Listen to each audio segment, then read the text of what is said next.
فأعرض عن الدنيا بقلبه وأمات ذكرها من نفسه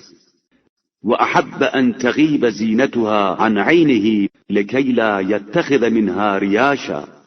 ولا يعتقدها قرارا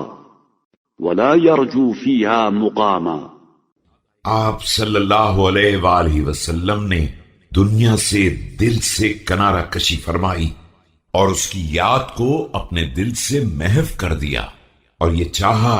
کہ اس کی زینت نگاہوں سے دور رہے تاکہ نہ بہترین لباس بنائیں اور نہ اسے اپنے دل میں جگہ دیں اور نہ اس دنیا میں کسی مقام کی آرزو کریں۔ فأخرجها من النفس وأشخصها عن القلب وغيبها عن البصر، وكذلك من أبغض شيئا أبغض أن ينظر إليه وأن يذكر عنده۔ آپ صلی اللہ علیہ وآلہ وسلم نے دنیا کو نفس سے نکال دیا اور دل سے دور کر دیا اور نگاہوں سے بھی غائب کر دیا، اور یہی ہر انسان کا اصول ہے کہ جس چیز کو ناپسند کرتا ہے اس کی طرف دیکھنا بھی نہیں چاہتا ہے اور اس کے ذکر کو بھی ناپسند کرتا ہے۔ وَلَقَدْ كَانَ فِي رَسُولِ اللَّهِ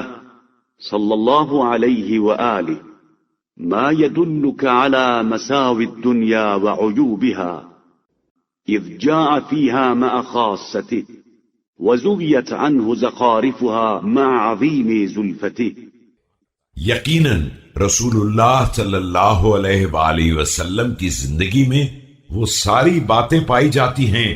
جو دنیا کے عیوب اور اس کی خرابیوں کی نشاندہی کر سکتی ہیں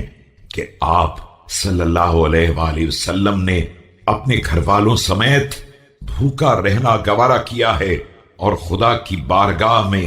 انتہائی تقرب کے باوجود دنیا کی زینتوں کو آپ صلی اللہ علیہ وآلہ وسلم سے الگ رکھا گیا ہے۔